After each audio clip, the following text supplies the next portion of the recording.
नेपाली बालेंद्र शाह, जन्म 27 अप्रैल 1990, जिन्हें बलेन शाह या बस बलेन के नाम से जाना जाता है, एक नेपाली रैपर, संगीतकार, कवि, स्ट्रक्चरल इंजीनियर और राजनीतिज्ञ हैं।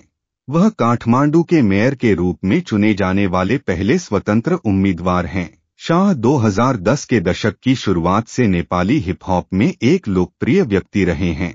शाह ने काठमांडू के मेयर पद के लिए एक स्वतंत्र उम्मीदवार के रूप में अपनी उम्मीदवारी की घोषणा की। प्रारंभिक जीवन और शिक्षा। बालेंद्र शाह का जन्म 27 अप्रैल 1990 को काठमांडू के नरदेवी में एक मैथिल परिवार में हुआ था। वे आयुर्वेदिक चिकित्सक राम नारायण शाह और उनकी पत्नी ध्रुवदेवी शाह के सबसे छोटे बेटे हैं। उनके पिता की नरदेवी आयुर्वेदिक अस्पताल में तैनाती के बाद उनके माता पिता मधेश प्रांत के महोत्तरी जिले से काठमांडू चले गए।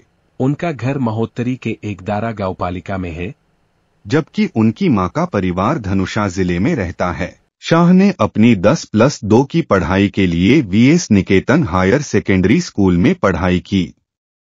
उन्होंने Himalayan white house international college से सिविल इंजीनियरिंग में स्नातक की डिग्री BE प्राप्त की।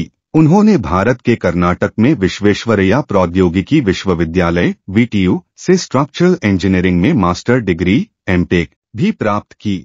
उन्होंने 2017 के स्थानीय चुनावों में काठमांडू के मेयर पद के लिए चुनाव लड़ने में भी रुचि व्यक्त की थी, लेकिन बाद में पीछे हट गए। संगीत व्यवसाय। कम उम्र से ही शाह को संगीत और कविता में रुचि थी। उन्होंने अपना पहला सिंगल सड़क बालक रिलीज किया, जिसे उन्होंने 9वीं कक्षा में रहते हुए 2012 में लिखा था। यूट्यूब बैटल रैप सीरीज रॉबार्स में अपनी उपस्थिति के बाद 2013 में नेफॉप प्रशंसकों के बीच उनकी प्रसिद्धि बढ़ी। राजनीतिक कैरियर। काठमांडू के मेयर 2022 वर्तमान पदभार ग्रहण करने के बाद सबसे पहले उठाए गए कदमों में से एक के रूप में शाह ने नगर परिषद की बैठकों का सीधा प्रसारण शुरू किया, जो शहर में पहली बार इस तरह की प्रथा को लागू करने का संकेत था। इस पहल को सकारात्मक प्रतिक्रिया मिली और पारदर्शिता के प्रति इसकी प्रतिबद्धता के लिए इसकी प्रशंसा की गई। उन्होंने व्यवसायों को अपने शौचालयों तक सार्वजनिक पहुंच की अनुमति देने के लिए भी प्रोत्साहित किया, जिसके परिणामस्वरूप पूरे शहर में विभिन्न निजी प्रतिष्ठानों में सार्वजनिक शौचालय के संकेत दिखाई दिए। उन्होंने सार्वजनिक भाषणों में नेवा विरासत और वास्तुकला की रक्षा करने के साथ साथ सार्वजनिक बुनियादी ढांचे में नेवा 6 प्रकार की इमारतों को पुनर्जीवित करने का संकल्प भी लिया है। अपने कार्यकाल के दौरान शाह ने राष्ट्रवाद के विचार की वकालत की है और मुख्यधारा के राजनीतिक दलों और संघीय सरकार की आलोचना करने में मुखर रहे हैं। वह अक्सर सोशल मीडिया पर अपने विचार व्यक्त करते हैं और चुने जाने के बाद मुख्यधारा के प्रेस के साथ बड़े पैमाने पर जुड़ने से बचने के लिए जाने जाते हैं। 30 मई 2022 को पदभार संभालने के बाद से शाह ने विभिन्न पहलों को प्राथमिकता दी है, मुख्य रूप से ठोस अपशिष्ट प्रबंधन, पार्किंग बुनियादी ढांचा, झुग्गी निकासी, फेरीवाला प्रबंधन और सौंदर्यीकरण परियोजनाएं।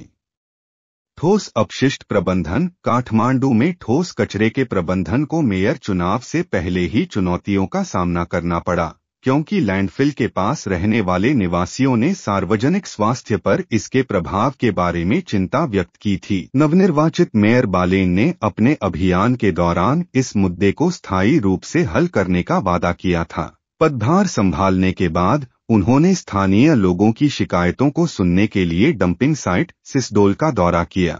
बालेन शाह ने यह स्पष्ट किया कि जब तक कचरे की समस्या का स्थायी समाधान नहीं हो जाता, तब तक कोई चुनावी जीत का जश्न नहीं मनाया जाएगा। उन्होंने बेहतर कचरा प्रबंधन की सुविधा के लिए जनता को सड़ने योग्य और गैर सड़ने योग्य कचरे को अलग करने के लिए भी प्रोत्साहित किया। 6 जून 2022 को शहरी विकास मंत्रालय और नवनिर्वाचित प्रतिनिधियों के बीच 7 जून से कचरा निपटान शुरू करने के लिए एक समझौता हुआ। हालांकि जब कचरा ट्रक सिसडोल पहुंचे तो स्थानीय निवासियों ने विरोध किया, जिसके कारण पुलिस और स्थानीय लोगों के बीच झड़प हुई और कुछ निवासियों को गिरफ्तार किया गया। परिणामस्वरूप अतिरिक्त 2 महीनों के लिए कचरा संग्रहण बाधित रहा। अंततः 18 अगस्त 2022 को स्थानीय लोगों और सरकारी अधिकारियों के बीच 4 सूत्री समझौते के बाद बालेन ने निजी कंपनियों को सभी असंग्रहित ठोस कचरे के निपटान को संभालने का निर्देश दिया। अवैध रूप से निर्मित संरचनाओं का विध्वंस स्थानीय सरकार संचालन अधिनियम 2074 की धारा 11(2) के अनुसार बालेन ने नगर पुलिस के प्रमुख राजूनाथ पांडे को सार्वजनिक संपत्ति पर अतिक्रमण करने वाले अनधिकृत निर्माणों को ध्वस्त करने की पहल करने का निर्देश दिया। कार्रवाई करने से पहले इन संपत्तियों के रहने वालों को 35 दिन का नोटिस दिया गया था, जिसमें उनसे कानून का पालन करने का आग्रह किया गया था। इसके बाद महापौर कार्यालय ने नोटिस अवधि समाप्त होने के बाद पहले सप्ताह के भीतर मॉल, पब, रेस्तरां, फार्मेसी और अन्य निजी संपत्तियों सहित हट्टीसर और दरबार मार्ग जैसे समृद्ध क्षेत्रों में स्थित कई संरचनाओं को ध्वस्त कर दिया। शाह ने शहर के सौंदर्यीकरण और नदी संरक्षण के प्रयास के तहत नदी के ऊपर बनी निजी संपत्तियों को ध्वस्त करके टुकुचा नदी को उजागर करने का निर्देश दिया। अभियान से प्रभावित व्यवसायों ने अदालत में एक रिट याचिका दायर की। पाटन उच्च न्यायालय ने बाद में काठमांडू शहर सरकार को विध्वंस अभियान में रोक लगाने का अंतरिम आदेश जारी किया। उन्होंने नेपाल पुलिस से अनुरोध किया कि वह नगरपालिका से उचित प्राधिकरण के बिना फुटपाथों पर बनाए गए सभी पुलिस सबस्टेशनों को हटाकर कानून और व्यवस्था का अनुपालन सुनिश्चित करे।